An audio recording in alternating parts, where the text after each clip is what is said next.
today I'm going to talk to you about a television show. A show that has captured the hearts and minds of people all over the world. Personally, I don't know anybody that after watching this show has had anything bad to say about it. That's honestly what I know about it. But the problem is that it seems that as soon as people hear the name of this show, they instantly have this inborn aversion to want to have nothing to do with it whatsoever. And that will become more apparent to you as I show you the name. My Little Pony, Friendship is Magic. Now don't believe me when I say I was just as incredulous as you are right now as soon as I heard about this show, but I saw one episode and I was hooked. But moving on, all my thoughts I had were centered into three main questions, which were first, what is he talking about? Second, why is he talking about it, or why is it a guy talking about it? And third, why should I care? It was a friend that introduced me to it, so that's just what I was thinking, and I believe you're thinking the same thing about it right now. So the way this presentation is, the way this presentation is going to go is that I'm going to answer these questions with facts about the show.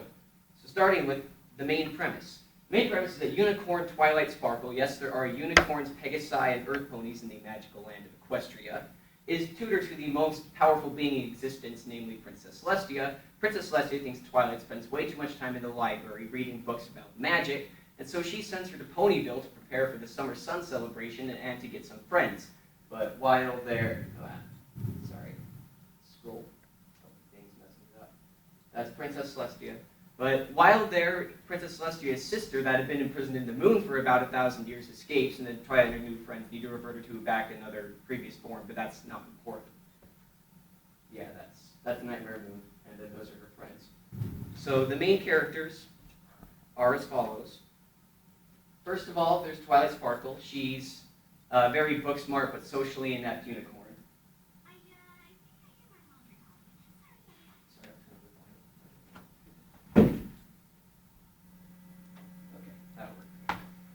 Next up is Applejack. She's an honest, hard-working apple farmer. Can't hear you. I'm asleep. After that is Rarity, the sometimes whiny fashionista that actually owns the local dress shop in Ponyville. Exile. I guess technically I'd have to move away to live in exile. Where would I go? And what would I pack? Oh, it took me forever to do all of that packing. What are you supposed to pack when you go into exile? You're supposed to pack one? After that is Rainbow Dash. She's kind of a headstrong and stubborn Pegasus that's obsessed with speed flying and tricks and whatnot. It needs to be about 20% cooler. Then following that is Pinkie Pie, but there are literally no words to describe Pinkie Pie, so you're just going to have to watch these clips. But Mary told me.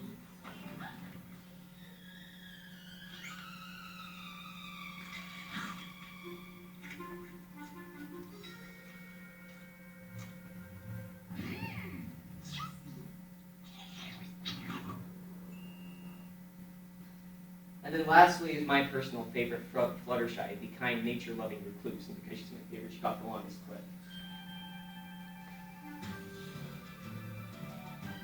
Now, what have we learned? Lots of control. Good. Screaming and hollering. Yes. And most importantly, passion. Great. So now that you know the elements of a good cheer, let's hear one. Yay. Ugh, you're gonna cheer for me like that? Louder. Yay. Louder. Yay. Louder.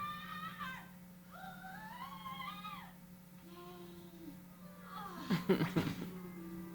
Too loud.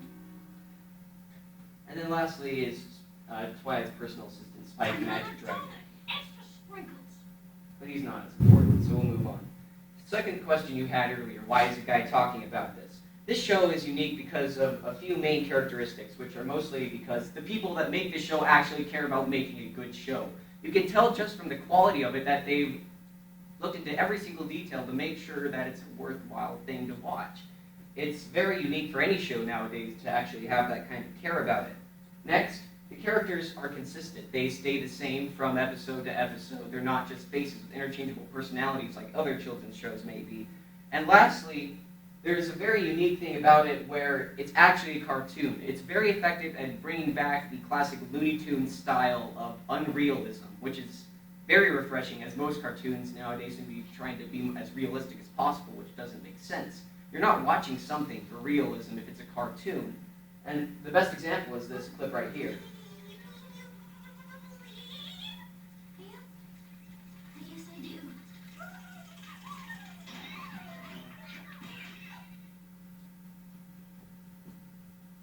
The whole show's not like that, though, just in case you're wondering.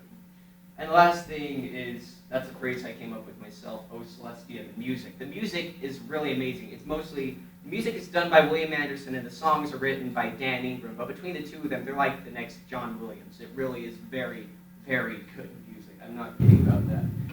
Next thing is the very extremely large fan base that this show has. As I mentioned, there's people all over the world. Each individual episode has got at least over 1 million views in a relatively short time. First of all, most of the reason that this show is actually good is because of Lauren Faust. She's the executive producer of the show. She's been actually quoted to say that her purpose in making this show was to make something that could be enjoyed by both children and their parents, which I believe she succeeded in every single aspect. She's very famed for her work on a variety of cartoon shows, such as, but to name a few, Powerpuff Girls and Foster Home for Imaginary Friends. And next is that the fan base has come up with a term that they call themselves, and that is the term of brony, which is the contraction of bro and pony, which is a name typically given to the male viewers or fans of the My Little Pony Friendship is Magic show or franchise, typical age 13 to 30. And I'm not making that up. There is a demographic on YouTube that shows that, or things on YouTube that tell the top 3 age groups of people that watch the show, and this is the top age group for the first episode. First is males 18 to 24, then males 13 to 17, then males 25 to 34. And as I said, it's not just a few people. There's over 1 million views for every single episode. And so that shows that there's something below the surface, and if you don't believe anything else. Next is that the fan base, while mostly online, has a very strong community between the fans of the site. They've made a whole variety of sites, such as Equestria Daily, Pony Chan, Flank Book, and hundreds of others by now, which I don't have time to tell you all of them. But nextly, there's lots of fan-made things that people work on, things such as projects, games, videos, animations, whatever, out of pure love for the show itself, which is, there was a comment on a YouTube video I saw where one person said he hadn't seen a show get so much fanfare since the Animaniacs. And the most popular version of fan-made objects is that of PMVs or pony music videos. And I wish my editor had worked better, but this is my top 3 favorites of the ones I could get to work. The first is pretty obvious. Is this the real life? Is this just fantasy? Caught in a landslide, no escape from reality. The next is the Gleecast version of Friday.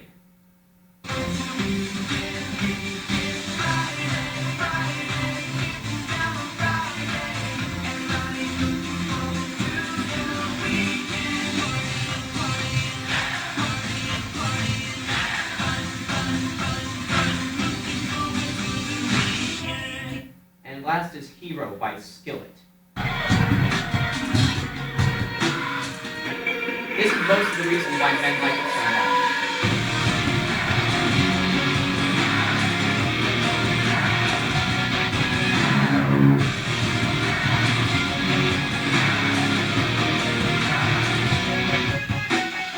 much. And I really wish I could show you more, but time is limiting me to move on to my final statement. And the main thing I'm saying is that no matter what I said, I cannot portray this show accurately. It's something that is so unique, no matter how much time I had, I couldn't tell you everything about it. And the best way to describe what I'm saying is actually a quote from the show. Twilight Sparkle is writing a letter to Princess Celestia, as she does at the end of every episode. But she's saying, "Dear Princess Celestia, I am happy to report that I now realize that there are wonderful things in this world that you can't explain, but that doesn't necessarily make them any less true. It just means you need to choose to believe in them, and sometimes it takes a friend to show you the way."